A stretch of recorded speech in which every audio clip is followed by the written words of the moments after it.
vote is planned for February 3rd. Questions? Okay, thank you. Next, working groups.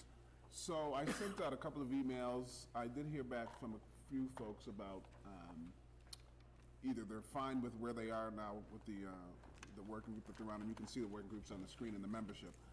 The only thing I'm looking for at this point, well, there's a couple things. Number one is, it would be nice if someone would volunteer to be a chair for each group. It should not be a heavy lift, really. We don't want you taking copious notes, but there'll be times when we'll ask for updates, brief updates at our meetings, so it'd be nice if we could have one person per group give an update. I know Paul has graciously volunteered to be the design working group chair. So I would appreciate it. You don't have to tell me today, but within the next couple of days, if you can just shoot me an email saying I'm happy to be the chair. I'm happy to chair the communications working group, although I was the chair last time and I failed miserably, but I'll do better this time. But again, if you're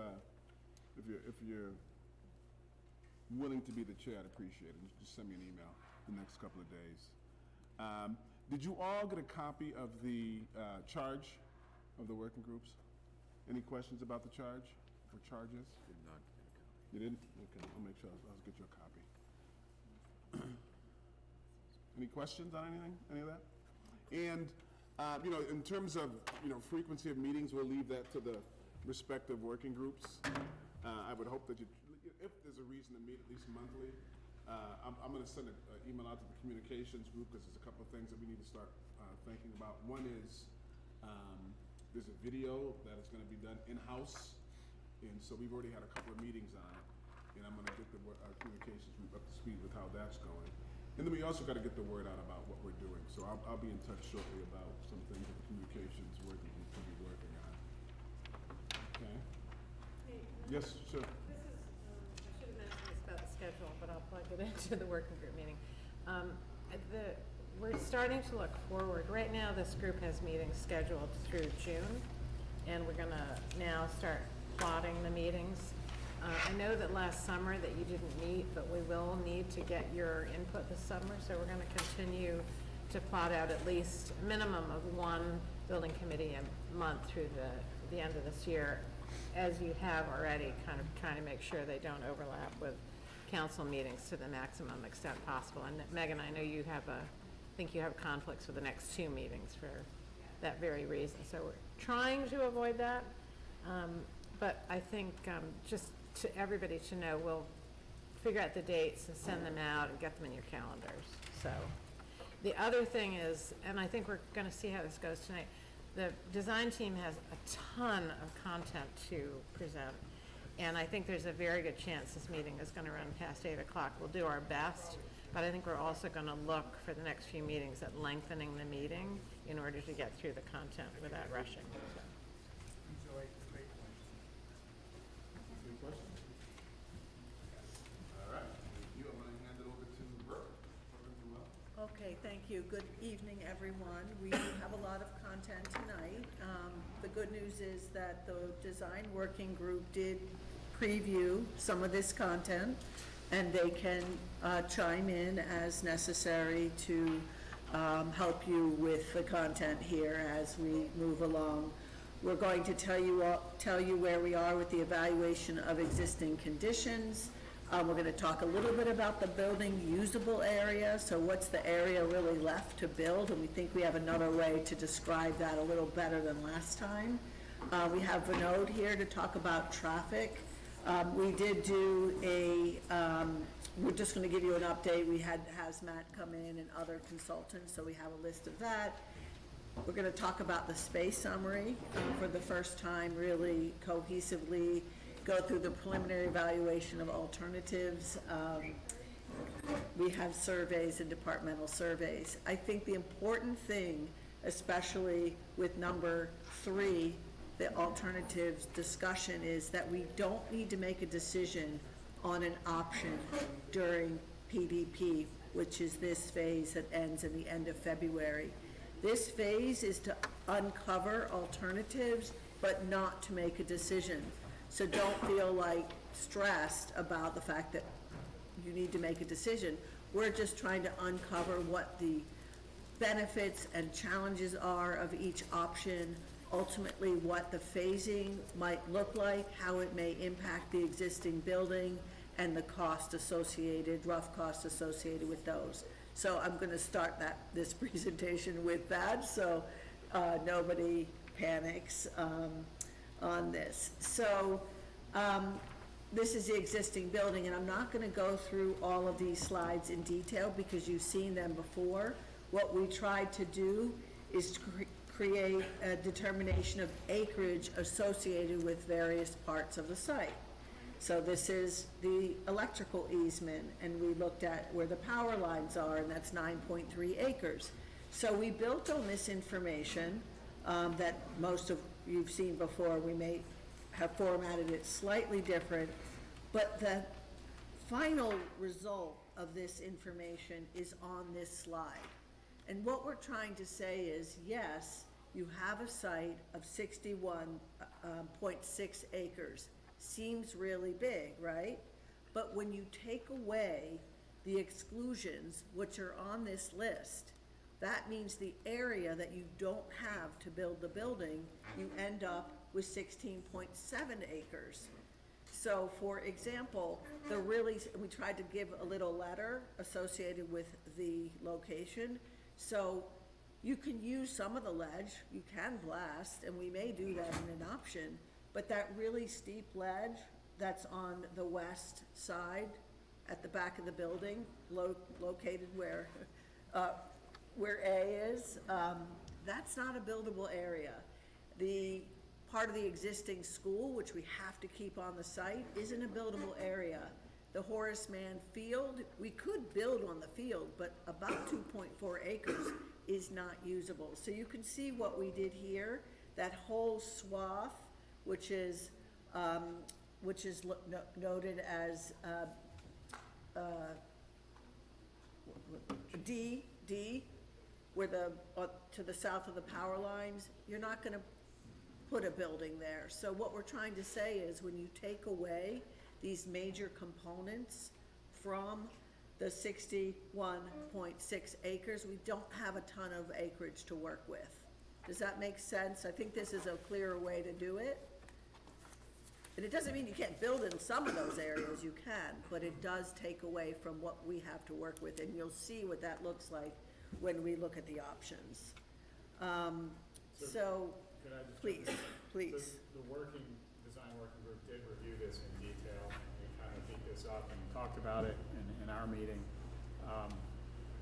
Is this clear to everybody? Because this is a really key point that, you know, of the 61 acres, we only have 16, 17 that are really viable, buildable area. And that's not even taking into account yet what they're going to talk about, which is like phasing. If you're going to build a new school, you still got to keep Horace Mann and the existing school active. So there's all kinds of other things that would additionally subtract from that 16.7. So this is a really key point that everybody needs to understand. Is this clear to everybody? And we didn't take away the large mounds of ledge because we assumed, okay, The ones in in the fairness, Yeah. we can build there, right? You can blast, but we did take away the steep ledge, because that is clearly not buildable. So we like this way of describing this information. We think it's more clear, and if you want the backup, you can see it in the presentation after the meeting if you want to really dig into how we determine these numbers. Okay? So now we're going to move on to a traffic update that Vinod is going to do. I'll give you the clicker. Does that include the new light that we just put up on the corner of Wilson and, no, sorry.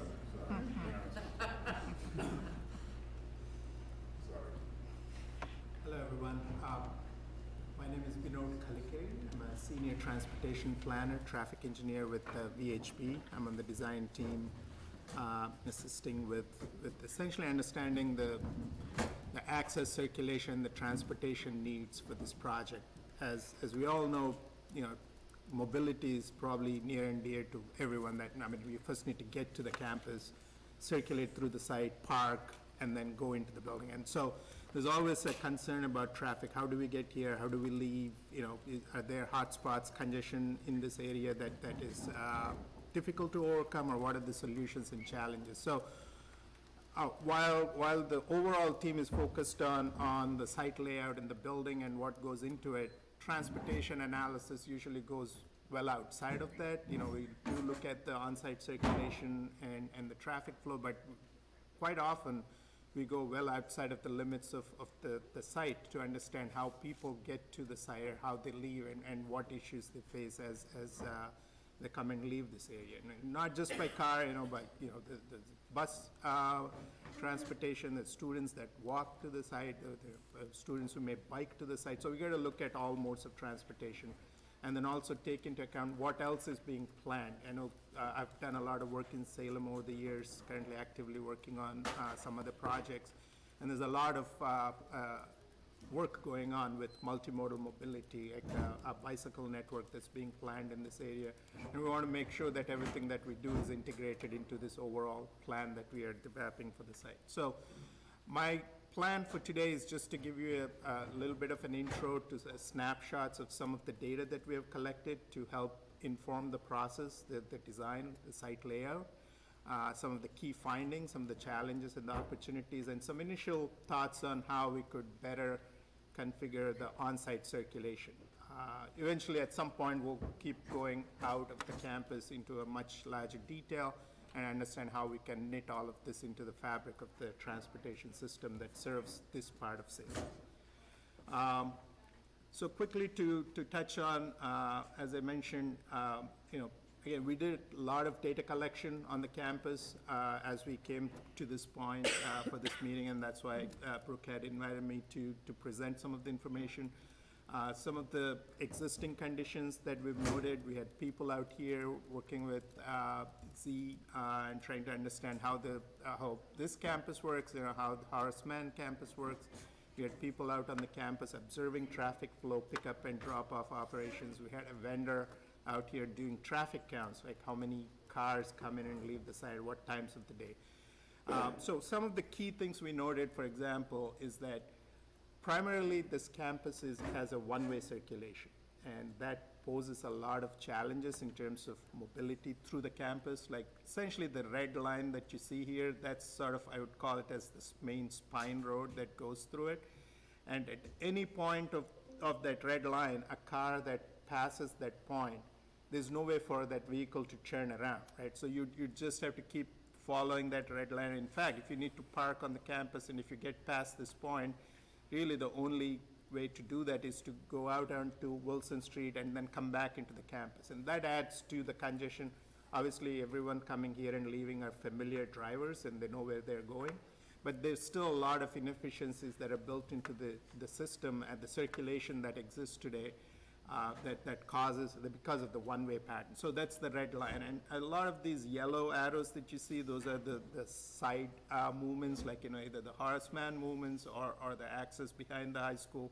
All of those are one-way streets. So if you miss a point, then you got to go all the way around to get back into those areas. And there are opportunities with this project, depending on different scenarios, schemes that you look at to address some of these existing deficiencies as well. And I have a few slides here that kind of gives you a snapshot of the type of data that we look at as we plan and look at the mobility for this campus. So this is sort of an hourly distribution of traffic entering and exiting the campus. So the blue bars are cars entering the campus each hour of the day, and the red bars are cars leaving the campus. So you'll see, and I guess one thing I do want to point out, the entire campus is essentially right now served by one access point. Both Horace Mann and the high school is served by that one access point. And if you look at the blue line in that, so that's close to 700 cars in a half-hour, 40-minute window that need to enter from that one access point that's just about 200 feet from Highland Avenue, from the traffic signal.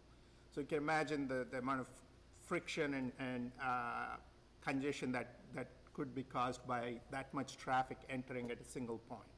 And then the red bars, obviously, there are 3 different points depending on which school you're at. Horace Mann has all 3 exit points that they have available to them. The high school actually has only one exit point. That's the easternmost driveway on Wilson Street that the high school traffic could technically leave. So these numbers help us understand how to lay out the circulation pattern, the internal intersections on the campus, and how to make it work more efficiently. Another thing we look at is once traffic leaves the campus, so if people are coming to this campus in the morning and afternoon, how does the traffic, where does it go? And what are the different modes of travel? And we got a lot of data from the district, so we were able to analyze some of it.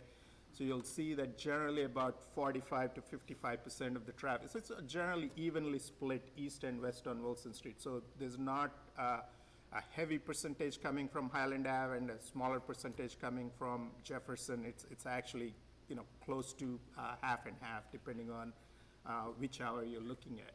And then the mode of travel information that you see here, there's about 60%, there's the 50% here, and the 10%. So 50% is parent drop-off or someone dropping off students, and then the orange is students driving on their own. So about 60% of the vehicular traffic associated, or traffic associated with the school is by personal automobile. 30% is by bus, and then about 10% of the students walk or bike to the campus. Then we look at where these students are located, and this again was, we got very helpful data from the district. So we developed a GIS map, almost like a scatter diagram, to kind of give you an idea of where the student densities are within the campus, within the city. And as you can see, the two schools are right here where the yellow circles are. The majority of the population obviously is to the north and east of the schools. So when we look at access points, where would curb cuts make the most sense? Is there an opportunity to create a new access on Highland Avenue? Some of this data would help us. Like if we were to create a new access point on Highland Avenue, the amount of traffic that we would capture is a relatively small number. It's the dots that are located to the south and west of the campus. The rest of the traffic's coming from other directions, and new access on Highland, unless it's a full signal with turn lanes, would not provide the most benefit. So that would help us understand the access needs for this campus. Then we looked at where the staff, teachers and staff for the school come from, and this is kind of, essentially a zip code scatter plot, and you can see actually where the school is and how far the teachers and staff come to school from. So these are like, towns where staff live, and we didn't put in actual addresses, but, each of those towns have at least one staff member or teacher, a total of 244 staff members and teachers for the high school. This is just for the high, this doesn't include Horace Mann, right? Just, That number is just high school. Yeah, Horace Mann, we had separate data, and it's available, but I just plotted the high school number. And again, on the previous chart, you do see the numbers, the current enrollment and the comparison to, the future 2034 projections with the middle school numbers. That takes us close to, I guess, 1,600 students from the 965 number that you have currently. So we've got to take all of these into account, obviously, for circulation, access, parking, all of those numbers play into the process. So again, some initial thoughts on how we could, and again, a lot of this information on this slide would help inform the other members of the team to figure out how to lay out the site circulation. One of the key findings is that it would be helpful to have two-way circulation through the school campus. So that Spine Road that I showed, the red line, the dotted red line, which is one way today, would be very helpful to have two-way access. So all students, both Horace Mann and the high school, would have the opportunity to use both access points on Wilson as opposed to entering at one and exiting at the other. There are various, what I would call as hotspots within the campus, depending on the time of day where there are backups, because parents are trying to pick up, there are buses that are queued, and we want to make sure that there is enough accommodations for all these vehicles so that there is no congestion on the campus. And we did observe parents picking up students in areas where they shouldn't, because they did not want to wait in a line for the queues to clear, so they would pick up students in parking lots or areas where there shouldn't be loading and unloading students. Again, given the constraints of the driveways, there are some areas where they may need to be only a one-way operation, but again, some options provide full two-way access that you'll hear from the rest of the team. We also will continue to look at the opportunity for a new access on Highland Avenue, and we've looked at the topography and the geometry of the road. It appears that a location near the tennis courts would be the most optimal location if there was an access. And as I mentioned, for that access to be most beneficial, it would need to be a signalized access, full control from different directions, and that would provide the most benefit for the school. But obviously, Highland Avenue is a state highway that's under Mass DOT control. There's a pretty significant project that's currently underway that DOT is advancing right now with design. So we would need to interface with that team if there is an opportunity to integrate a new access for the school into the DOT plan. So those are some of the initial thoughts and ideas. Obviously, we'll continue to further refine these as the site plan develops with the team. Anybody surprised by anything? I guess I was thinking, I know some of the slides, you included horseman info, but the more I thought about it, the more, because they, for the most part, take the same traffic pattern. So it's almost like it has to be embedded in all of these slides, no? I mean, Well, it has to be It's a little considered. bit different. It's a little bit but different. isn't the entrance the same? Entrance.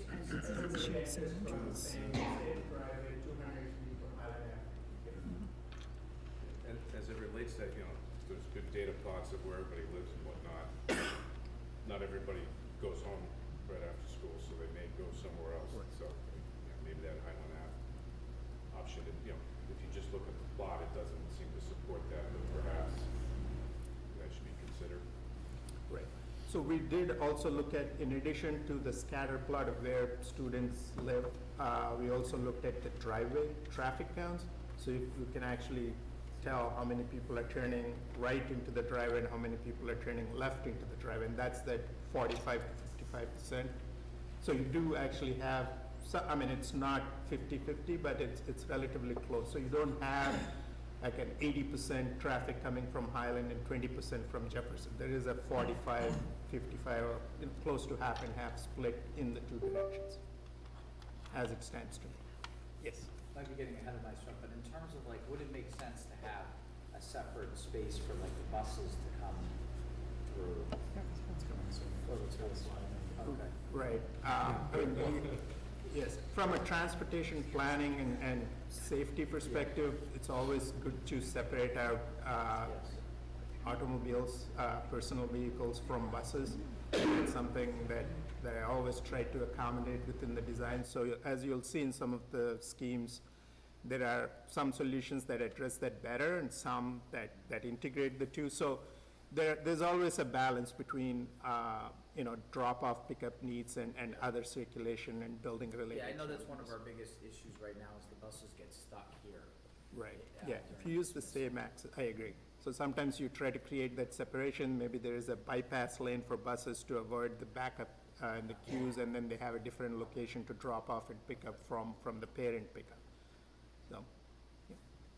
So the counts we saw do not contemplate adding middle school teachers, traffic load. This is today's data. Right, so the data is existing conditions, so there would be another layer for the future conditions. When we get into further refinements of the site plan, we would overlay the middle school data on top of what you saw.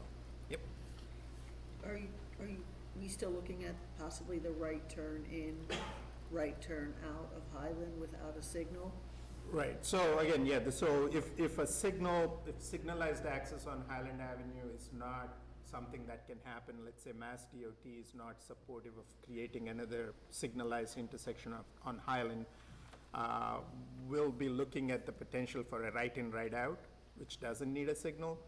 So the right-in would not, based on that scatter diagram, there's not a big population that you would capture with the right-in, but the right-out would provide a relief, so people don't have to come out onto Wilson and wait at the signal to turn right onto Highland Avenue. you can enter Highland Avenue directly from this new, if there's an exit, right turn only. I think that would help the exits that are heading north. And you'd still need Mass DOT permission.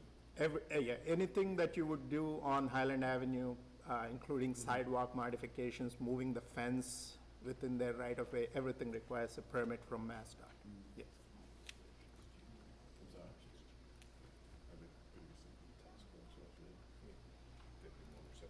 We would also absorb the funding for that, right? I'm sorry, what's that? I said we would also absorb the funding for that? The funding of that, it becomes part of the project Part of the cost. project. Right, it'll be Yeah. part of the project, and there are, And it's you know, not there's a funded by state the share and then there's a city share, but yeah, usually transportation improvements end up on the municipality and not as much on the state. It's on, isn't it sometimes the city incurs that cost, or is it, are you saying it's part of the project cost? Well, it's part of the project cost that the city can choose to spin off. Right. But typically, we would present it as a sort of all-in cost, and how it gets funded then can be broken up in pieces. But also a lot of communities, what we've seen is on the funding side of things, there are other public funding sources, similar to like, you know, what the city has done with improvements on Wilson Street and the new bicycle network that's being advanced. There are other funding sources, state and federal grants that are available. And if the timing of those grants are aligned with the design and the procurement for construction funding, you could tap into other sources to help improve or implement some of these larger scale transportation improvements that may not necessarily be part of the project cost. So my understanding that if there is any potential housing, it would kind of be in that area along Highland Ave, so just to kind of future-proof for it, I think that that would be good to have some sort of, at least option, maybe not now, but to add an exit to Highland at some point, because I think that would need it. I think when we get to the options, we'll see the impact on the site. That might help inform that discussion. I'm sorry, are you talking about major housing up That Highland there's Avenue? or no just potential down the housing site? on the high school Got it. site, yeah. If there was housing, it would come in. So they wouldn't have to use like the school entrance. All right, we good? So we're. Hold on, Bob. The only thing I would say, if you're gonna talk about a curb cut into Highland Avenue, it would make more sense, and I don't know if Mass DOT would allow it, because the signals, it would make more sense if it lines up with Valley Street. Because Valley, if you look at Valley coming off of Highland, it's one way going up, and then when you get to the top, Cherry Hill Drive coming down the other way to the light at Wilson is one way coming down. And the only thing is, I just pulled it up on Google Maps, that lines up with a pumping station that the city owns, right next to the parking lot. So if you go parking lot, pumping station, then Valley Street's right across the way. I don't know if there's enough room or infrastructure it needs around that pumping station to line up with Valley Street, but that would relieve a lot of the traffic flow out. Because if you were able to get onto Highland Avenue at a different point location other than Wilson, because Cherry comes down the hill, and if anyone's trying to go up towards Witchcraft or try to get towards Peabody, they have to go out, take a left, then go up Valley. And it's kind of convoluted, try to get through the lights. But I don't know, the two traffic lights that close, I'm not sure how they'd react to that. But for that access point to line up across from Valley, in my opinion, would make the most sense, because the farther you get down by the tennis courts, when you get to the other side of Highland, then it becomes divided, and there's none of those roads go through up to the other side of, so you'd get lost in the sense that you'd be on Highland Avenue, but then you'd have to go all the way up to either turn around or then go down to Marlboro Road, then way up, and then turn back. So just a point of, that's my opinion. I think the first step would take it in steps. First, Yeah. we'd want to understand DOT's position on a potential new curb cut for the school on Highland, and then we actually have a call scheduled, meeting with them, with Mass DOT next week. So that would be our first meeting with the DOT to understand what they're doing on Highland Avenue and to introduce this project to them. And then that would open up that dialogue, and I'll make sure that we look at Valley and what the optimal point is along the corridor for a new access, should DOT indicate that it's a good idea for the project. we'll explore it further. Sorry, Bethany? Just in response to what Bob is saying, because at first I was like, oh, that's a good idea, but then I think we also have to think about kind of our mission as a city and our values as a city and a school district, which is, you know, Witchcraft Heights, which is that neighborhood across, is walkable to Salem High, and it's one of the few like pretty walkable neighborhoods in Salem. So I don't, as a member of the community, I would not want to encourage people to get in their car and cross Highland Avenue when we already have like a walkway over.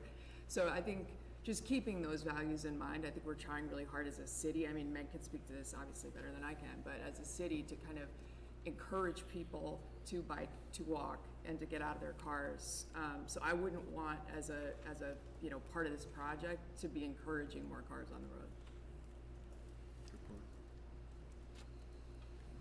We agree with you. Any other questions before we move on? I'm not saying I don't disagree with this statement. All I'm saying is if you're looking at a curb cut, and I'm not trying to say that we need to put more traffic on Valley Street, because it's already one of the biggest cut-throughs up there, because people literally come out of Wilson, take the left and take the right, and then that's why they ask for speed humps and all sorts of things up there. All I'm saying, if you're gonna do a curb cut, that's where it makes the most sense, in my opinion. But your house is there, don't Not across from that there's a pumping station. Well, whatever, I'm just saying, it makes more sense to me, but. Paul? Yeah, I just want to reiterate one thing, is that, you know, we're talking about traffic, but there's a bunch of other studies that will follow this, and, you know, one of the interesting things is to focus on traffic, and then later on you might see that what you had just suggested bifurcates one of the only sites that may be unencumbered by most of the things that would cost money to mitigate. So this idea that traffic and architecture and site and, you know, all of those things fall on the architects in particular to be able to balance that. If there were to be an access onto Highland from that location, it may prohibit, for instance, a possible solution, or it may reinforce it. So just keep in mind that there's a bunch of balls in the air. Traffic is being discussed now, but lots and lots and lots of other layers have to be sort of looked at and analyzed. Let's end on that note. We gotta keep it moving. I'm not gonna spend a ton of time on this. These are the existing condition reports that we have in hand. We are doing traffic tonight. We've received civil, landscape, structural, food service, had a site visit today. Technology, we had a meeting, so we're expecting a report after the January 10th meeting. We have acoustics, theater, did their site visit. We have a code report, geotech report. We received a hazmat report today. They were here for 5 days. Thank you, Z, for supporting that work. They took a lot of samples, and they now have a report with a cost estimate associated with those samples. We have an ESA, Environmental Site Assessment report. I think it's 2,000 pages, so whoever wants to read that to go to sleep tonight, tell us, we'll send it to you. And we have a preliminary evaluation of the geothermal well system. So we have a lot in hand, and we can put this in a folder for those who are interested in looking at these. So let's jump to a topic, and we wanted to do this, we really wanted to do the options first, but square footage will come up in the options, so we wanted to get this on the table right away with you. Right now, we are in the process, and I'll give a summary, and then others can chime in, like Lisa and Margaret and others who, superintendent, who've been involved with this. We will be writing several educational programs, one for 1,000 students, which is 9 through 12, and one for 1,500 students, which includes 500 students in 7 through 8. The existing high school square footage is about 411,000 square feet, and that doesn't include the auto shop, which is that separate building at 8,200 square feet. So right now, and I know everybody's looking down to that number, you know what I'm talking about, and there's a number here, which we have a gross square footage now, and that is really very much a draft. It is not fully vetted. We don't have the information from all the department heads, but we are gathering that, and that work is coming in lightning speed right now. We're getting a lot of information now from everyone. So each of the departments are reviewing their future needs based on this population. So the high school is doing it, the middle school is doing it. There are spaces that are separate for the high school and the middle school, as you know. And this is just taking the bigger case scenario because it's easy to take out the middle school. So we have to do this work assuming middle school and high school. We're not making a judgment about that. We're just doing the harder effort, which is taking into consideration the middle school. So we'll get all the middle school needs, the high school needs, and then there are shared spaces like the cafeteria, which there are rules of thumb. 1/3 the population times 15 square feet per student gives you a number for middle school and high school. And so we're gathering all this now. Right now, we're in the high 400,000, almost 500,000 square feet, unvetted draft program. We don't have everyone's needs in there. And then we take all of the wishes and then we dissect them. What is absolutely necessary for teaching and learning in the future? We know what you're doing now. What are the course loads? What are the full FTEs? What are we doing? And that will happen after we get the full list. So that is what is happening with this space summary. Then we're also getting into conversations around what are the spaces that are shared?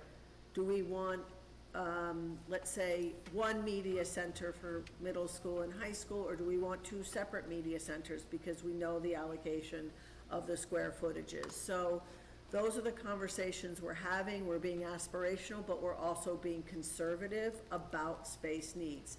Everyone can't have what they want. They might have more space here than they will have in the future building, but it will be really flexible and efficient and well-designed space. Questions? Anybody want to chime in? Yeah, the one thing, I met with a group of the middle school teachers yesterday. They're not crazy about a 7 to 12, but we were talking through different things. But there's this real, how possible is, I guess the question about shared spaces is the big one. Of course they want everything. And that's a question that maybe not for tonight, but I just posed that because I think it'd be interesting to know how, in your experience, what that's looked like. Like, do some of these schools have separate cafeterias? Do they have separate media centers? Yes, They can. In their ways, remember, the cafeterias need to be near the kitchen and the servery. Right. So we can create a space for the middle schoolers. It can be more intimate. It can be away from the high school kids. There are ways to manage it. You can have separate media center. We have to justify all the spaces in the narrative when we add space. So, art room, do we have an art room in the middle school area? Are they consolidated? Is that better? Are they going to share the pottery room? So there's lots of discussions to have. And if we're adding space because the middle school wants additional space, we have to talk about what that looks like. So some of these conversations are easy. We can have separate admins. We can have separate nurse. We can have separate guidance. We can have separate entries, which we'll see. A lot of people feel strongly about that, so They do, our options consider that, so we get that. And then how do they circulate to some of those shared facilities like the black box and the auditorium, which will not be separate. They can have use of The those. auditorium, you wouldn't want to have separate auditoriums. Yeah. Right, but I'm just saying, like, some of them are easy, some of them are harder, and that's what we're vetting now as we speak to the faculty and department heads, and that's what we're gonna do as we look to this space summary, because if you can't justify it, it won't be reimbursed, and we want you to get as much reimbursement as possible. We don't wanna overbuild. So it's a balance. It's like what Paul said about design. It's an overlay of all of these things, and we have to consider price and square footage and use and real need and flexibility and how spaces can be used in more than one way, so we're not duplicating space. So that's what we're doing now. It is a big building, but there's a lot of need, and this doesn't, it's not over asking yet. There are some overzealous asks, and that will be up to the educational subcommittee, I think, to vet that. But I will add, I mean, Brooke, you tell me if I'm wrong, I mean, we're sort of in the zone. Yeah, we This are in the isn't- zone. This is something where we're over by 20%, right? We have to kind of, we're starting to zoom in on where the areas are that we need to focus on and ask questions about. It's an iterative process, and the first task is just get it all down once and then step back and take a look at it, so. But it's important to say, Margaret, that all of it isn't in that number. So now we're receiving lists from music, and we're gonna get PE, and we're getting the nurses' requirements, and we're gonna put that in there, because we just started getting a lot of work this week, and we need to put it in here. The number will not go down, we're pretty sure, when we get everyone's ask. So then it will be, what do we do with that? This is all normal, it's part of the process. Well, these folks are gonna, I mean, like, you asked the music department what they Sure. want. They're gonna want their own building.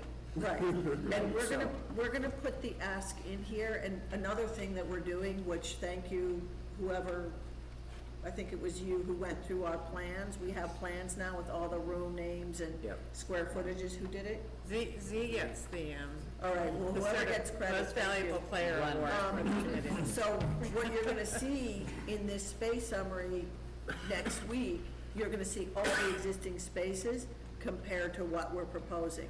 And the next time someone sees this, it will be everybody's ask, so don't send it around Salem because it will be high, and then we go back and vet that. So, if you don't have any more questions, we're gonna move on, because, yes, sir. Just real quick, so the working group looked at this as well. The brown tone rows that you see, correct me if I'm wrong, are things that are something that is an ask beyond what the MSBA would normally reimburse. Right, so, thank So you. we're tracking that separately, so, because that'll be part of where the rubber hits the road. This is something that the MSBA may not reimburse, which means the city's biting off more. So we want to understand those variations. Let me just say Unless we something. can make a It doesn't, justification. right, the template populates a certain way. It doesn't mean that you can't justify those spaces in that gray color. It just means, okay, this isn't in the template, this isn't in the MSBA template. We're gonna put all CTE, not in the template, but you'll probably get reimbursed for all of that. But you then justify why you need it. You have a really robust X program and you need that space, then they evaluate it and decide to reimburse you. So it just means it's not populated in the basic template.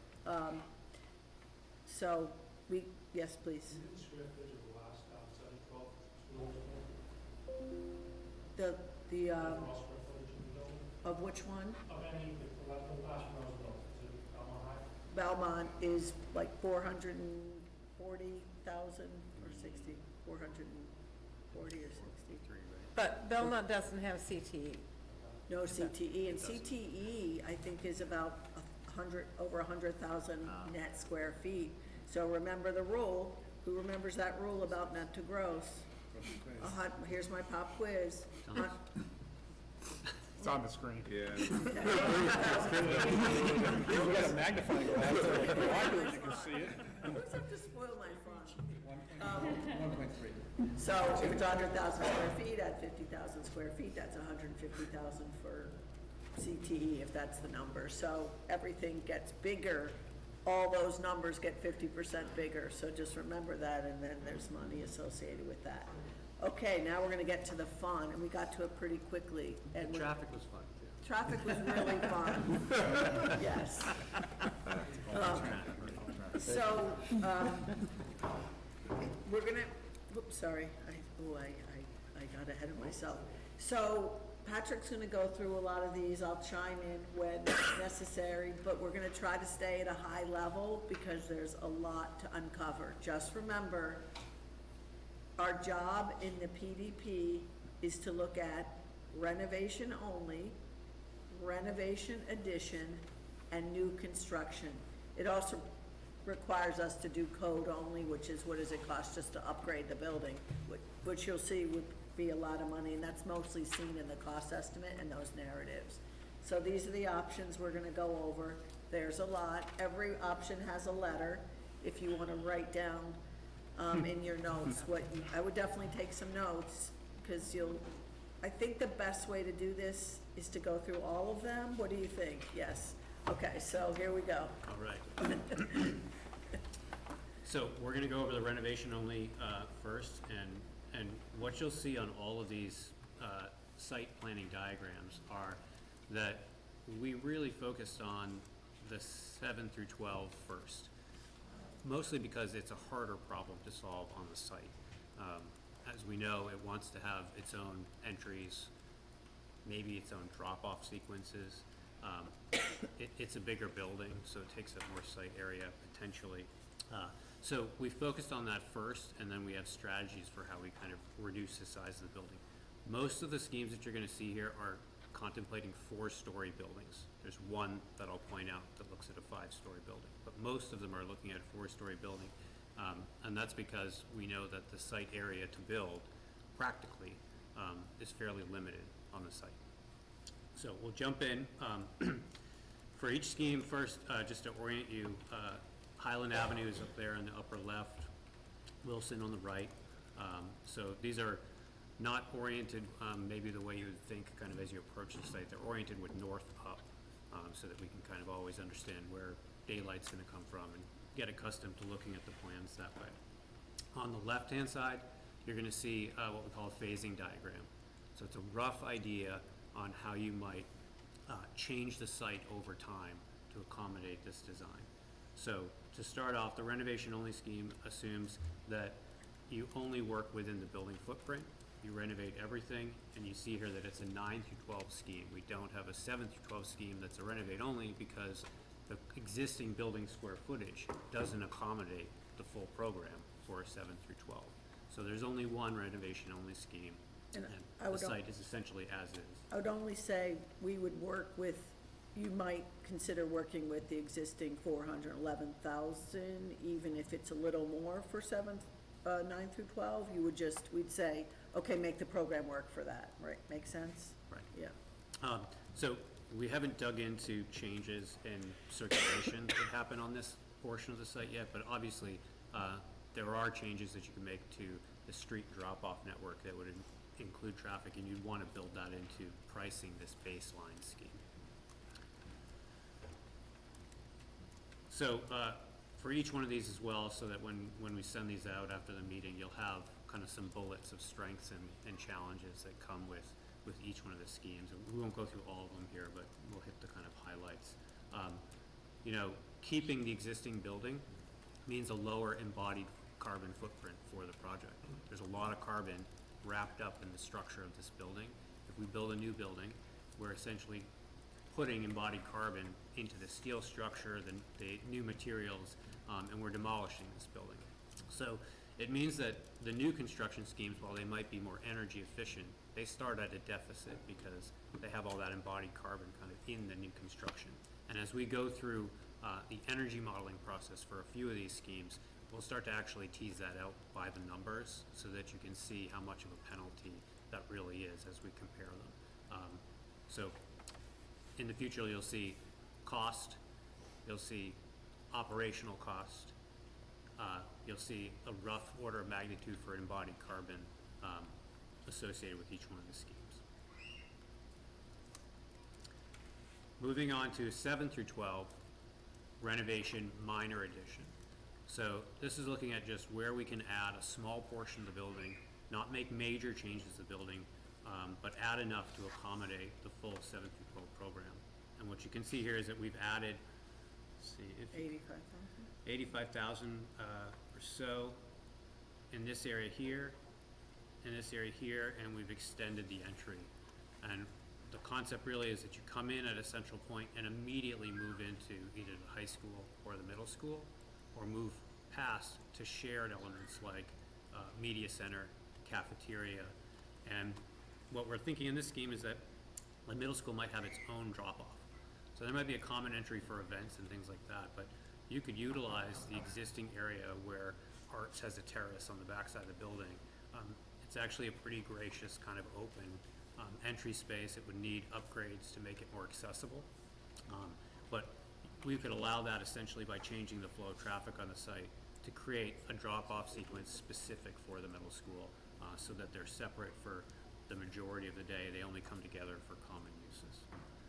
This scheme avoids those areas of ledge largely. You can see an addition on the upper left here corner that would need some blasting, but generally speaking, it keeps things as is. We're thinking about accommodating all the CTE program in a contiguous building in this scheme, taking down the existing auto body facility and expanding parking in that location. So another thing to note is all of these schemes that are 7 through 12 assume that we're increasing parking by 1.3. And we need to dig into that number a lot more to make sure it's appropriate, but just as a start, we're saying we need to increase the parking on the site by 1.3 times, and you'll see that in rough areas for each one of the schemes. This option does not show any room for additional playing fields on the site. So it's kind of a minimal light touch on the site. All right, so this is getting into an addition renovation, and the only portion of the scheme that's being renovated is the field house, the large gymnasium and the small gymnasium that's attached. So you see that in gray, where it says existing field house. That represents the existing volume of your gym space and the smaller gym that's kind of attached to it. That's used right now, I think, for multifunction fitness. Well, it has no heat right now, so. Right, we'll fix that. This scheme, you can see on the phasing on the left, the strategy for this scheme is to build some of those spaces that would be affected by the new footprint of this building first. So you could build a middle school wing with an auditorium at its base, and the other CTE programs that are just north of the gym. Build those to completion with the full school in operation. Once they're complete, you can move out the area that's in light gray here into that building, make a temporary connection to the classroom portions of the building, and come back and essentially build the rest of the school in a single large phase. There's some complexity here in working around your existing mechanical spaces that we need to think creatively about. But it essentially allows you to operate your existing classroom wings and cafeteria, a new wing, while you build the rest of the school. After that, you can demolish the existing school building in its entirety, and you end up with a really gracious entry sequence where you could either come in from Wilson or from near Highland, circulate around high school, new parking area adjacent to a new field that would be added to the site at full kind of regulation soccer lacrosse size. That sets up a really beautiful entry where you kind of arrive at the site with the field in the foreground. And this scheme kind of perches the classroom wings on these ledge outcroppings kind of within the treed area of the site. So there's a really kind of beautiful relationship between those landscape areas and the majority of classroom spaces. As far as entries go, there's a couple ways we could think about it. You could combine middle school and high school entry drop-offs, but have two separate actual physical entries into the schools. Or you could have a separate entry for the middle school off the back side of the site. So there's some flexibility in the layout in this scheme as to kind of how that might mature as we develop it. It would create a really beautiful centralized space where shared amenities like cafeteria, pre-function for the gymnasium and for the auditorium happen all together, so there's a real sense of community space. And it's the other thing about it is that it's pretty efficient. It puts a lot of new building around, kind of hugging the existing gymnasium. We know from the efficiency of the existing gymnasium that it likely is going to have to get reclad or overclad or insulated in a way that brings it up to the current energy code. So rather than just spending money on the new skin, when we wrap the addition around the building, we kind of get more bang for our buck. We're marrying up to it, and we're creating those, what are now exterior walls, interior walls. So the footprint's pretty concise, and that means it's gonna likely tease out that it's pretty efficient in the energy model. All right, here's a different look at an ad renovation.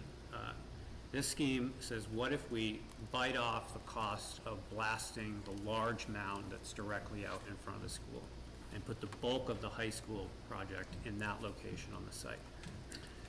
This does a couple things. It puts the image of the school right there at the front of the site. So as you arrive on the site from Highland, you're gonna see the building. The building's gonna be a bit more engaged for your community in terms of the activity in the site. And you can see in the phasing what that means is that we need to build right at probably one of the busiest parts of the site as well. So there's some changes to the site circulation that would have to happen temporarily while this is being constructed to make this work. After that's built, you can come back and demolish the kind of central portion of the building. You can see my mouse here, and then build a second phase that essentially completes the project. So you'd have a connected high school and middle school that have shared use of the existing field house. Am I missing anything? No, I would just have everyone, excuse me, have in your mind that all of these renovation additions require phase construction and some demolition, relocation, or offline of some of the existing programs. So that's all of the renovation additions where we're reusing a field house. That's something that's consistent, right? Yeah, they bite off two major construction phases, not just one construction phase. So that means there's costs associated with that.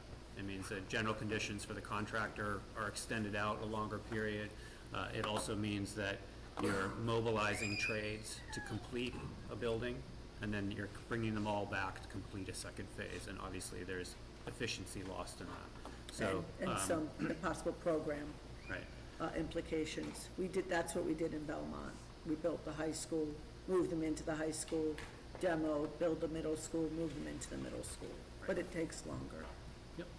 In a scenario like that where you're keeping the gym, is that something, would you try to focus the gym work like in the summer? Yes, yeah, and that's Right. exactly what we did for Belmont as well. We did a kind of summer slammer construction process for the gymnasium so that the gym can stay online absolutely as long as it possibly can. It probably means for some portion of the construction that the field house is almost operating as a standalone building, and we'd have to explore how it does that in terms of mechanical services and such. But it's possible to kind of limit the time that you renovate the gymnasium. This scheme also creates room for a new playing field.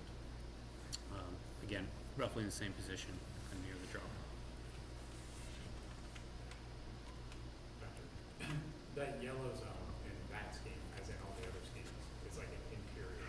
Yeah, we're thinking, that's an interior space. We're thinking that's where your cafeteria is, your media center. That's kind of the heart of the school. And because those spaces are flexible in their shape, they make great spaces to kind of stitch the school together. And they make great spaces for pre-function, for events at the auditorium and at the gymnasium. So right now, you don't have that benefit. Your cafeterias are far from these pre-function spaces. So we try to mix those spaces that are really flexible and bring them really close to those major public spaces so that they can really facilitate community use. So this is the last scheme that looks at ad reno. This one is kind of similar to what we showed as an initial idea in the interview. The program is bigger than what we studied for that quick run, and that means this is a 5-story scheme. So all those other schemes are looking at 4-story buildings. This is the only one that says if we're going to accomplish the building in this concise of a footprint, it's got to go up one more floor. I think it does. In this one. Yeah, some of the other schemes, the middle school, I think is 3 stories, so it's a little bit more concise. It's nicer for the younger kids to not have to go all the way up 4 floors. And all the entrance and egresses at one point, right?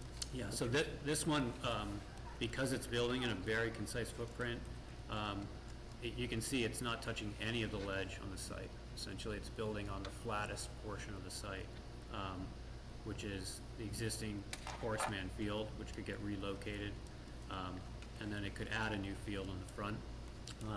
One of the other challenges of this scheme is that in this position, it likely would have a shared drop-off. It's pretty tight to the power lines easement, and there's likely not enough room to get queuing and turnaround and circulation at the back of the building. Especially because you're gonna need access to CTE programs, and on this scheme, it's probably gonna come from that south side of the building.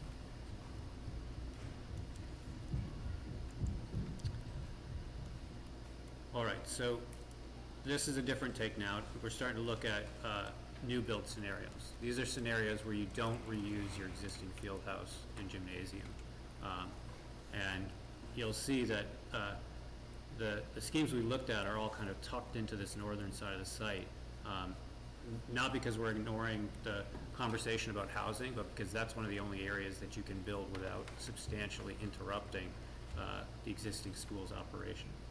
So you can see in the phasing diagram on the left here, we're kind of biting off a small piece of the existing building.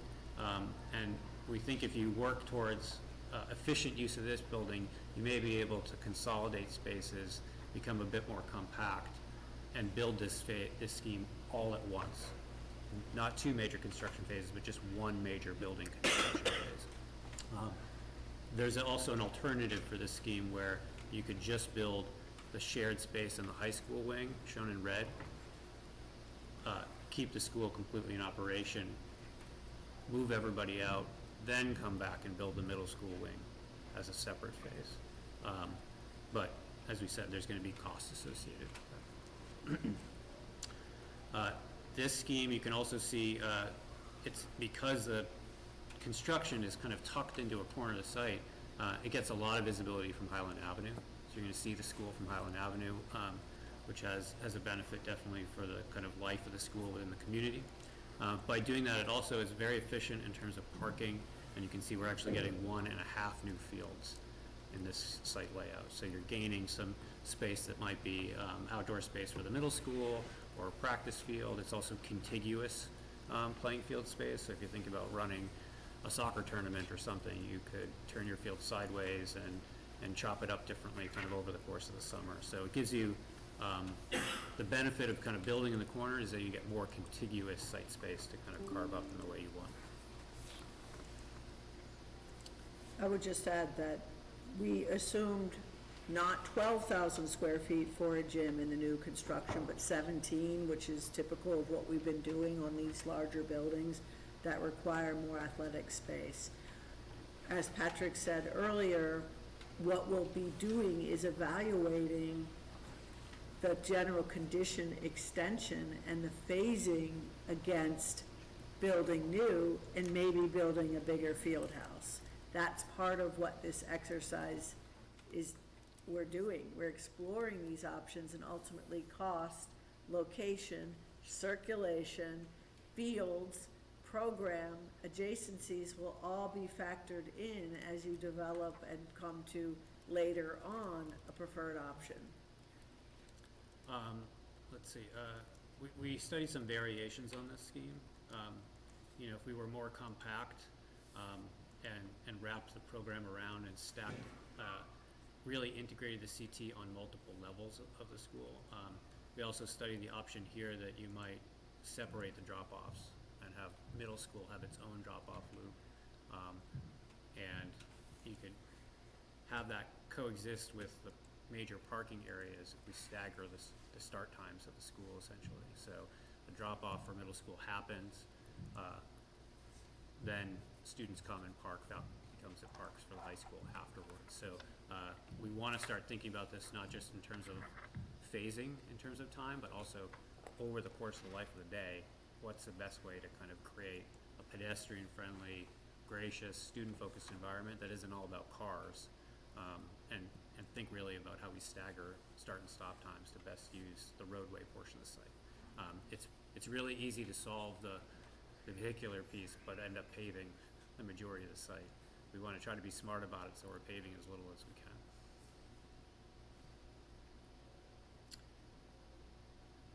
And then a last new build option looks really at kind of creating that phasing that we were talking about first, which is that you could build essentially a high school, all the functions for the high school in their entirety, move the high school into that building, demolish the existing high school building, and then build a middle school as its own wing, essentially.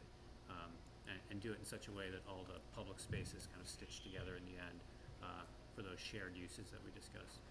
This scheme is very efficient, and you can see we're getting 2 new fields on the site by kind of really tucking the building kind of into the corner of the site.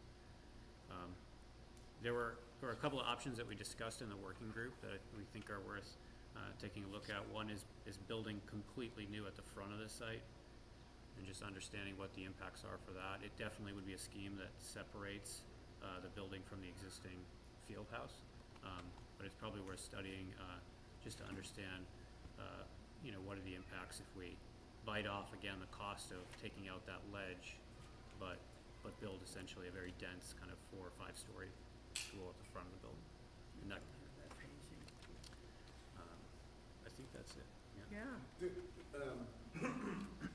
I didn't hear you say that, maybe you didn't, I just missed it, but do all of these schemes take into account the possibility of two-way traffic? They do, and we didn't totally diagram the direction of the roads on it, but they're all assuming that there would be a kind of some way of coming through a front loop in a two-way scenario, giving you the flexibility so that even though we're showing kind of middle school, high school entry in this drop-off as a diagram, you could hypothetically think of this scenario in this scheme where middle schoolers come in here, circulate through the site, and then come in and drop off. Right. And the other question, I remember at an earlier meeting, the mayor was here, we had talked about new fields, and there was concern about Bertram and not necessarily giving that up. Remember that conversation? And so he didn't seem too keen on new fields. Well, it doesn't make sense to not, Bertram should be the football field, the city invested in that. But I think it would be helpful for the athletic teams to have some practice fields, but I don't know if you want to speak to that. Thinking like multi-use, Yeah. in particular baseball, softball Okay. on campus, which are the ones that we have the most difficult time around the city. We're not suggesting a stadium at all. We heard you. We're not? No, we were told no stadium. So these are, this is kind of us taking a wide view and saying, what are all the places that you can build on this site? There's a couple more we want to entertain that came up through conversation. But it's trying to take that widest view right off the bat so that we can get all the layers that are important to discuss on the table. We will likely not energy model all of these. Not because it wouldn't be interesting, but because it probably wouldn't actually be useful for you. Most of these, when we think about a high efficiency building skin and we think about building with a compact footprint, most of these are pretty compact footprints as ideas. And they're likely not going to be terribly different in terms of the energy modeling. Even the renovation, I would say, we're likely going to have to completely insulate this building as a renovation to bring it up to code. So we're talking about order of magnitude there, but we'll likely pick 3 of them, 1 from each category to test out in terms of energy modeling, so that you have life cycle data associated with one of each category, and you'll be able to tease out, what's the difference? Are we paying a 3% penalty, a 5% penalty, a 10% penalty to go with one scheme or the other? So the working group has identified a few kind of general overarching comments based on our conversation, but I want to open the floor maybe and see if other people have things to say. I don't want to bias everyone. Sure. We didn't pick a favorite, as Brooke said at the beginning. We're not asking for a decision tonight. We're just opening the Pandora's box of opportunity and taking feedback. So. Is it, how do I ask this? Has there been a decision, well, let me back up. Is it overwhelmingly, is the consensus that a separate entrance for middle and high school, okay. Yes. Good, okay. everybody we've spoken to feels very strongly that both a middle school and the middle school and high school should have its own identity, which means its own entry, it seems to mean its own admin, nurse, and guidance somewhere in that area, and then whatever associated spaces we agree would be with the middle school versus the high school. And then, sorry, actually, I'm not sorry. And then the second question. So, in any of these schemes, how important is it to have access to Highland Ave? No, let- Because there's no guarantee.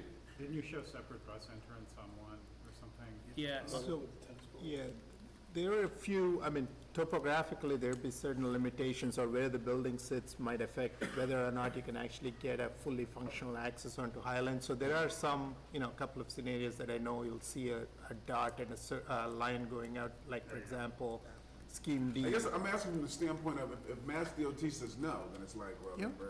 we're trying to solve them now, Right. as though they don't need them. Right, right, Would yeah, they, it's- would they be improved if you say had, only loading access and only bus access? That's an option, right? Yeah, So we're trying to essentially tease them out so that none of them rely on that access. Got it. yeah, it'd be good to have it, but if you didn't have it, you're not taking too much away And you from can the see, solution. and some of them, they might make more sense to be a back of house shortcut, right? Or an exit only for the bus loop, something like that, to relieve traffic. Not all of them does it make sense for them to actually be a kind of front door access. Please, Bethany. This sort of is in line with this, and I take your point, Paul, like, I don't wanna beat the traffic thing to death, but, when you noted that the, parking has to increase 1.3, I think, now that's just sort of a general rule that you're using, this isn't like nobody's Yeah, we need to mandating do this. some more homework on, estimating, faculty parking for middle school, what does that mean? What does it mean for enrollment on student parking? That's a real community dialogue. We've worked on projects where the community says, we don't want to encourage student parking. Yeah, We and wanna I think encourage that's an students to bike. important thing for you folks to know too, is that, so, Salem's 8 square miles, and we have a really generous bus program in Salem. We offer buses to more students than almost any municipality in Massachusetts. So, for a lot of reasons, we just want to make sure our kids get to school. But I, as you said, I don't think we should be encouraging students to drive to school. Again, this is an 8 square mile city, so it's, obviously we need a lot of infrastructure, improvements in the city in order to make sure that our walkable and bike spaces are safe.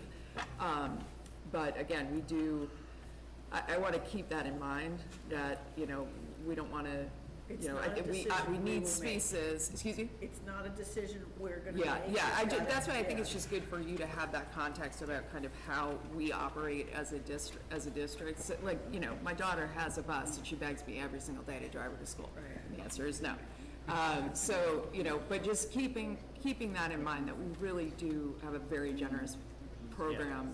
It's a Straight up really- through high school, our high school students are eligible for buses, which most Massachusetts districts don't have that. So I just want to kind of like be thinking about this. We have it's a small district, it's a small city, and, we need our spaces for teachers and for parents to come visit, and talk, but, Yeah, I would, yeah. an anecdote, and I can find the actual presentation to send you all, but I was at a presentation at New York Climate Week where somebody from one of our kind of sister companies who works on assessing carbon associated with transportation looked at life cycle carbon associated with trips to the building versus life cycle carbon associated with how the building operates. And it was staggering to me how much of a difference you can make by just pulling some cars off the road versus making the building more efficient. So it's not a small thing for the sustainable goals of the project to say we're going to create a bike-friendly project. We're going to really welcome bike parking. We're going to accommodate bike parking in the amount that really allows people to come and feel like their bike is safe, undercover, etc.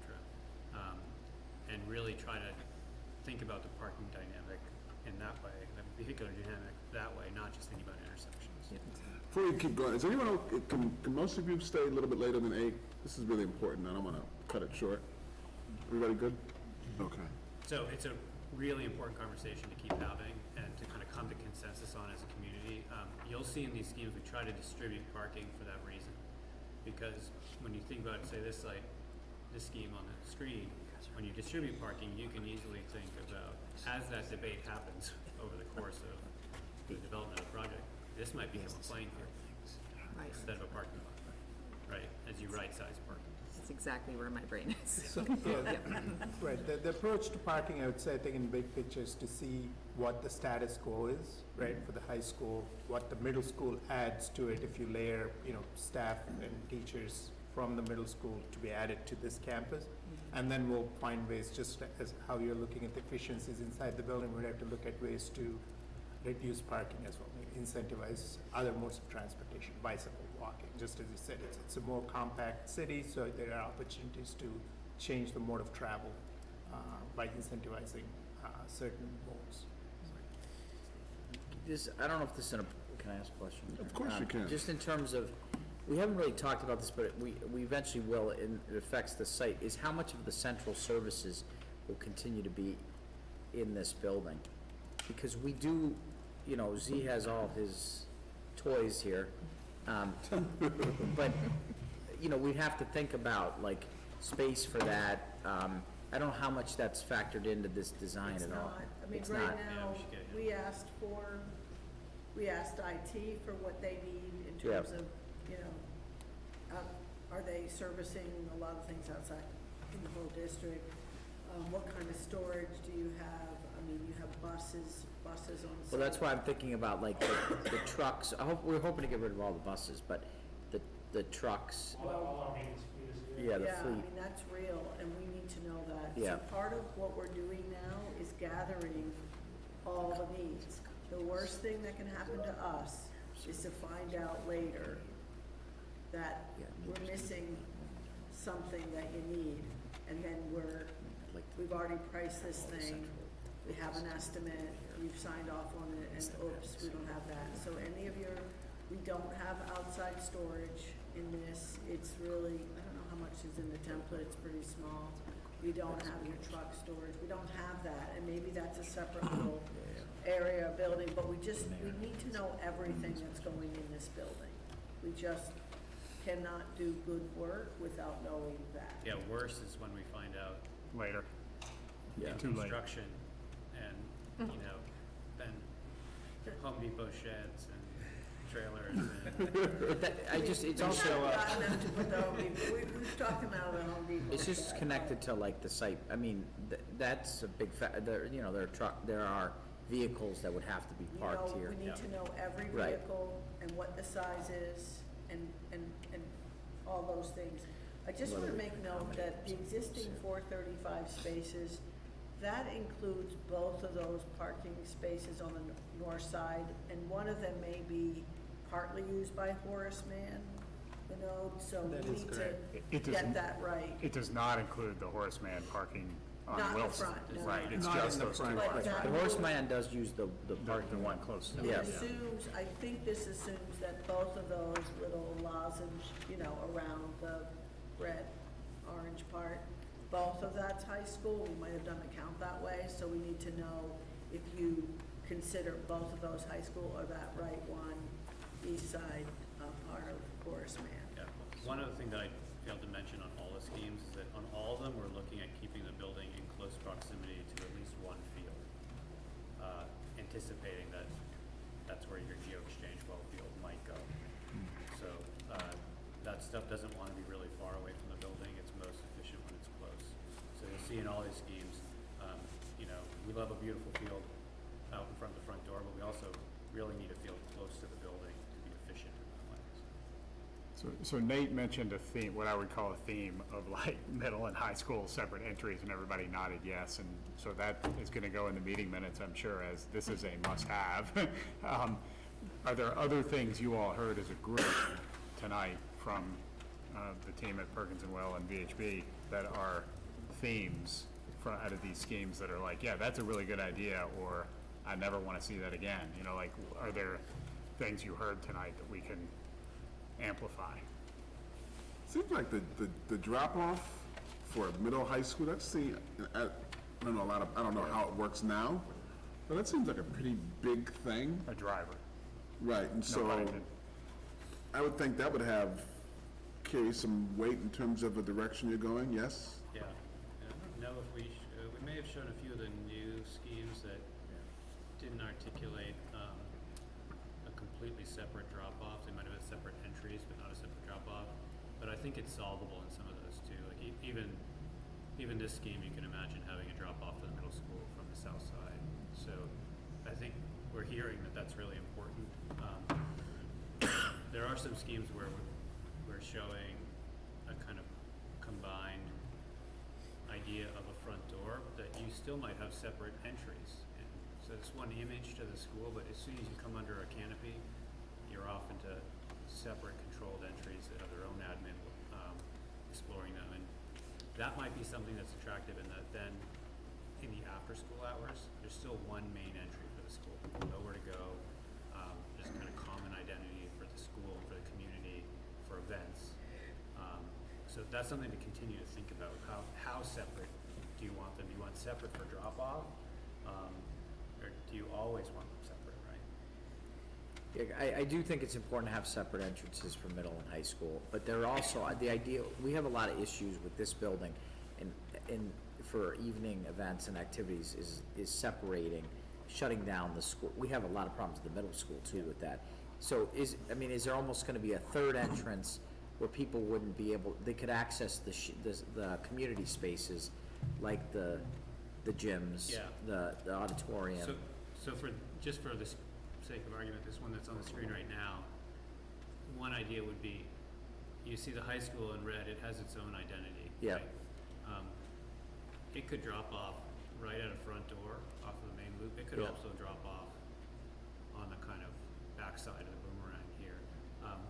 The middle school could drop off right at the front apex here, or they could drop off on the backside. You could also have a set of doors in the center that are the public I like that, access yeah. doors. Everything else shuts down. Yep. And you have one point of entry for events, and you really secure these wings after hours. So everything in the center is Yep. where the public can access, right? And that's not just good for security, that's good for how this building operates too, right? One of the hardest things about energy modeling these buildings is that they're used all hours of the day, and we don't want to run the systems on everything at all times. We want to be able to not just lock down portions of the building for security, we want to be able to shut down portions of the building and have them, all their set points drive down so it can be really hyper efficient with the mechanical systems after hours. And to Dr. Drake's point, this building's not, like where our gates are, where we shut down, I just think about security, isn't optimal because we do have kids that go between like our theater space, which is open, it'll be open till 10 o'clock most nights, and our field house, which is open at 10 o'clock. And the gates actually divide those two spaces. So It's- then there's an adult that has to go Yeah. and open up the It's gates really and close them hard. down. We're not gonna tell you Yep. logistically figuring out egress and code Yeah. and access and security and blocking things off Mhm. isn't challenging, but we understand the need to do it, and we'll work with you to talk about scenarios. And what's really helpful now, is that you're coming up with, an evaluation criteria that you're finding, that I'm starting to hear. We're hearing after-hours use and separate drop-offs and clear identity to middle school and high school. Maybe we take a few minutes because as Patrick said, and we said earlier, we we're gonna narrow down the options, and there's gonna be criteria in which you will use to make that evaluation. Obviously, cost may be one, impact to educational program may be one. What are the other things that bubble up as an evaluation criteria when you look at this? So I just wanted to, Brooke, if you would reiterate, a lot of the ad reno schemes, or I think all of them, sort of focus on retaining the field house Yes, and either building around it for right. any of the aspects. However, you did mention that, you know, if there are multiple phases and the timeline becomes 2.5 years or then to 3.5 years because of that. Right. And so will you look at a new scheme that also looks at a comparable size, even though MSBA Right. template has a smaller, and the delta between building new versus having to deal with the, I mean, if that's the tail that wags that dog. Right, and what's fascinating about this is, I think we all thought, oh, keep the existing field house, it's gonna give us a really big new existing gym and reuse it, and it'll be less money. But the impact of phasing, where you have general conditions that extend, which means your Inflation. construction manager, you have escalation. So what is the cost of that, to have that 23,000 square foot gym versus building a bigger gym new and not impacting program and not having that escalation general conditions for extended construction period? That's very interesting, and that's something that we're going to uncover as we do the cost estimates. It's something that we kind of had a big aha moment this week in doing this, like, hey, what are the cost deltas? Yeah, and I see a question on Lisa's criteria. What I'm face. saying is that a separated gym, if you're going down to 17,000 and you're trying to schedule PE and all of that, all during the day, plus any of the indoor sports after school, we already struggle with No, that. So I would want to know what that would look but like. the question was if the comparable delta between two identical sized gyms Yeah. to a field house, having the new have exactly the same size, but the comparison delta of cost and risk and disruption and all the things. I mean, so it's not one versus the other. Yeah. It would be exactly the same footprint, understanding that, you know, the MSBA wouldn't fund a larger footprint for the field house, but economics might be, and I don't know, right, exactly, might be that you could afford, the district can afford, or the city can afford the larger field house, because it in fact is less expensive than trying to fix the other one and build around. I think Lisa's saying though, and I don't wanna put words in your mouth, but I will. So, I think Lisa's saying, is that if the currently sized gym is already taxed from a programming standpoint by the high school only, they need that plus for middle, high, or they need two spaces that can be scheduled in All have parallel. very active athletic programs after school. We know this. I mean, And you're is on that, has that information been, I mean, do you Yeah, have that information? there are ways to divide that gym and get 3 practice courts. We can do that, and we can have a separate, you have a separate 7,000 square foot little gym, right? That little side gym, technically. But at some point, we're not building 2 gyms. We're gonna have to break down the gym to have 3 practice areas and maybe a separate, a separate weight and conditioning and flexible yoga, whatever. I think the same discussion about the fields, because if additional fields are needed just simply because there are so many teams that require some practice so that kids aren't practicing late into the night, or if you have a turf field that, you know, it can be used as something else in the winter because you can't use a grass field. So I'm assuming all of that is also part of the programming that you, or hopefully. If I could just add to that too, I think this is where it's really important to consider our population and our demographics here, right? So like we're a city, we don't have a lot of athletic fields in the city.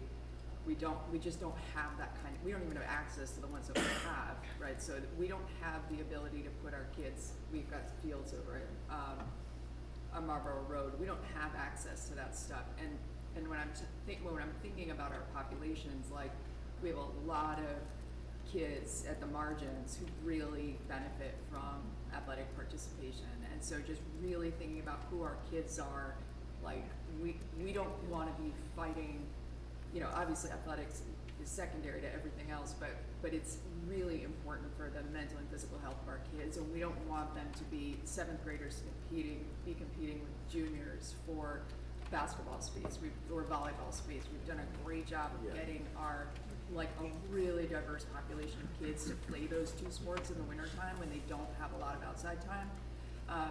So it's a pretty big priority for the district, I would say. Yeah, I mean, we're gonna have to show you what that, Really bad shape.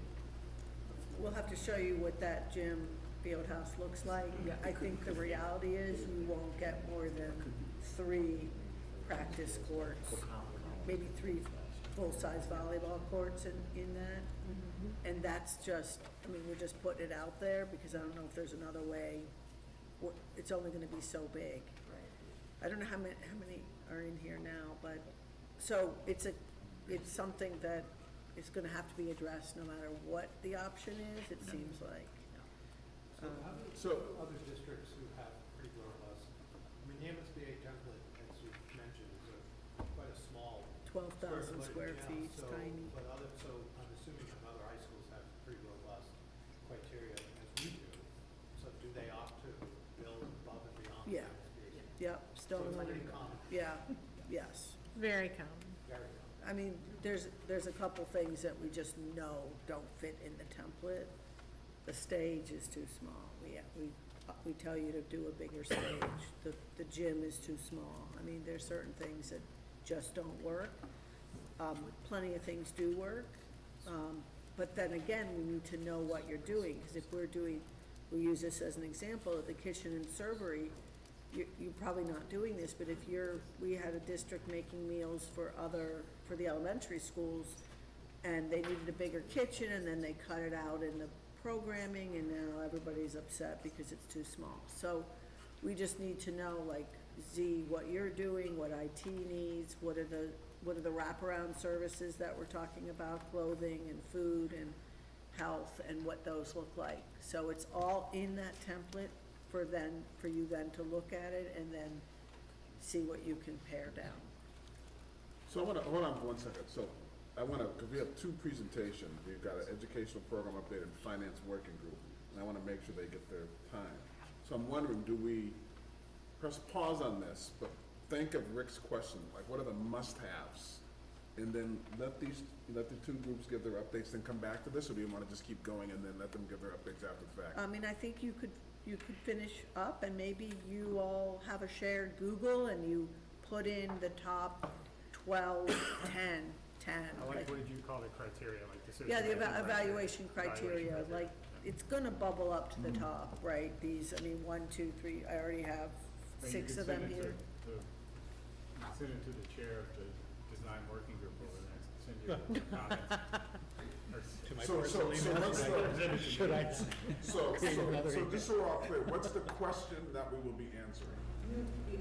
What you should do after this is look at these schemes, understand these preliminary options, and then what you want to do is come up with the evaluation criteria. What will you base your decision on? If all you have to do is pick one renovation, which is easy because there's only one field house, renovation addition, which is with the field house, and one new, how will you make that decision? Impact to educational program, cost, duration, identity of the middle school and high school, after-hours use, Energy efficiency, what- exterior program addition, Yeah, right? Like, perfect. what are your top 10 circulation. most So, important things? I mean, we kind of gave you some of the answers, but it's your project, so you should decide, Bob. I agree with all of that, but it goes back to what the timeline was brought in first thing. The school committee's gonna make a decision in about less than a month that's gonna indicate part of which direction we're going. I mean, everything down here is like the blocks, how the blocks move around, high school, whatever, with regards to that. But Dr. Wright said something that was a little disconcerting to me. He said, well, we met with the people at the high school, they don't want to give anything up, they want to be standalone. Middle school. Middle school, that's what, I'm sorry, middle school wants to be, stay where they are, stand alone, they like being separate. And most of the iterations we're looking at are all combos. I mean, if they come back in 3 weeks and say, nope, we're gonna keep the traditional model as currently at the high school, then there's only 2 choices. No, we have each No, I'm sure you one, have other ones each stacked one of up. these options, there's a way to reduce it and keep the general planning Okay, for, because with that, I mean, They get easier. we're down here looking, it's like Tetris blocks going together, like which way they're going and how they get interlocked and work with each other, which is great. it might be not as tall, we might Right, make it okay. a little smaller, but the general kind of planning is, Okay. can be maintained.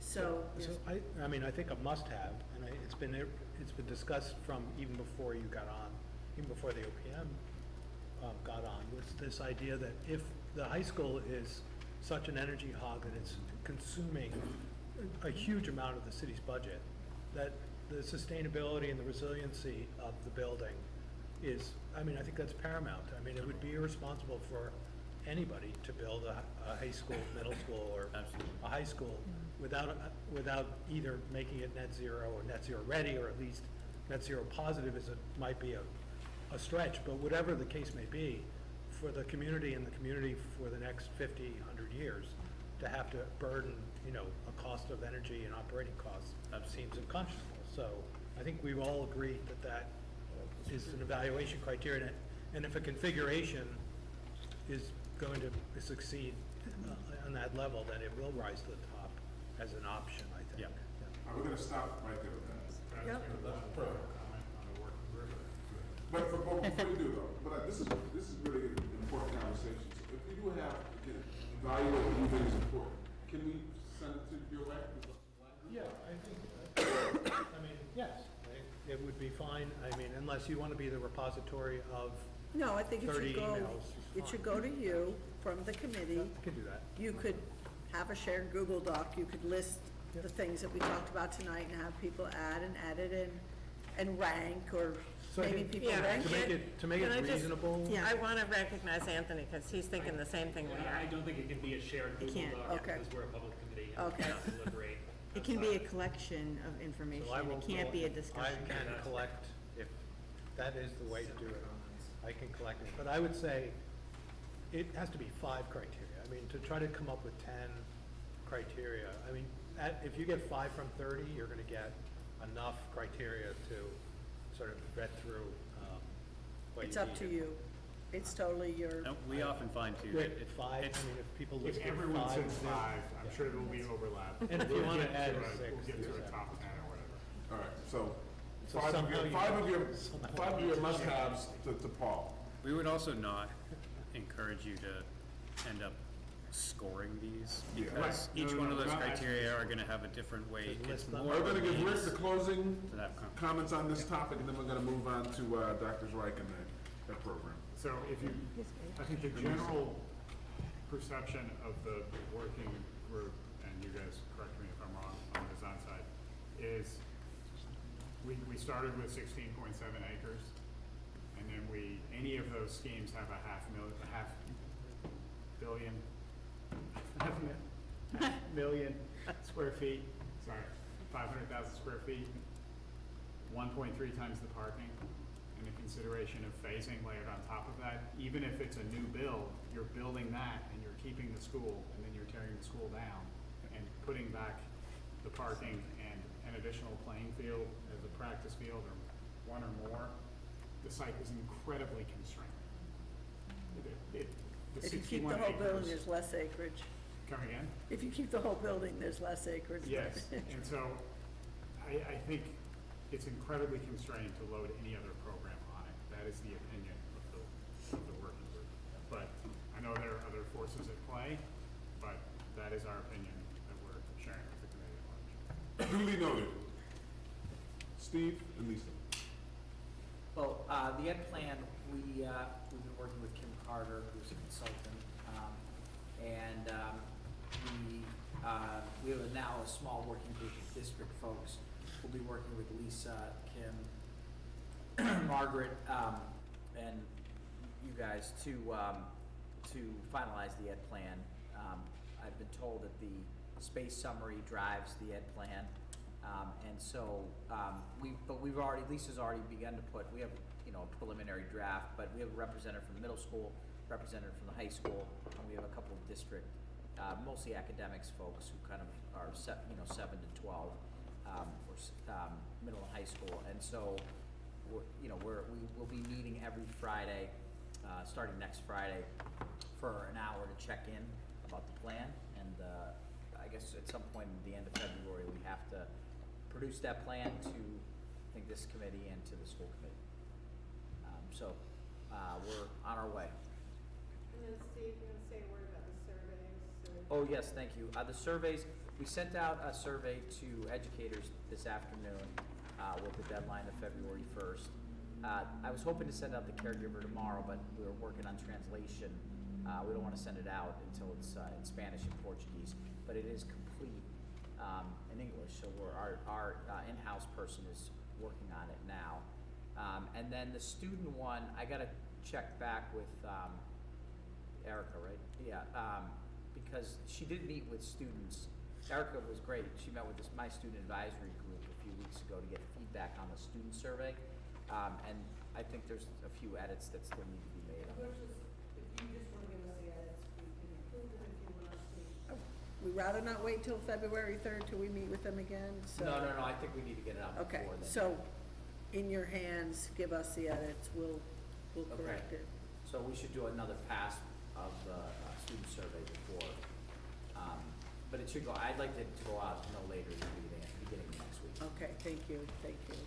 And for student surveys, we want it to go to middle and high school students? Yeah. Yeah. Lisa, anything to add? Nope. Good. He summed it up well. Any questions? Anthony? The finance working group met yesterday and approved 2 invoices. Accenture's December invoice of $20,331.25, and Perkins and Will's November and December invoice of $121,500. Approved both.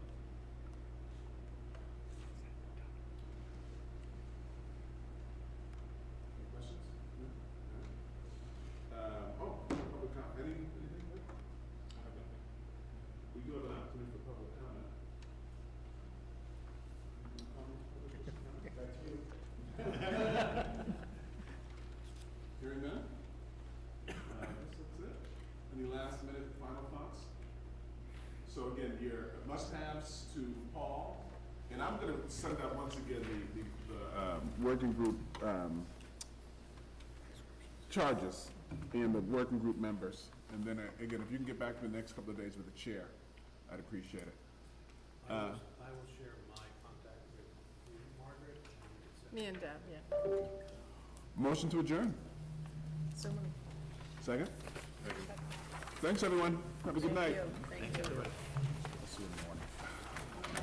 I do have I see actually have a policy for, compensation. Oh, good.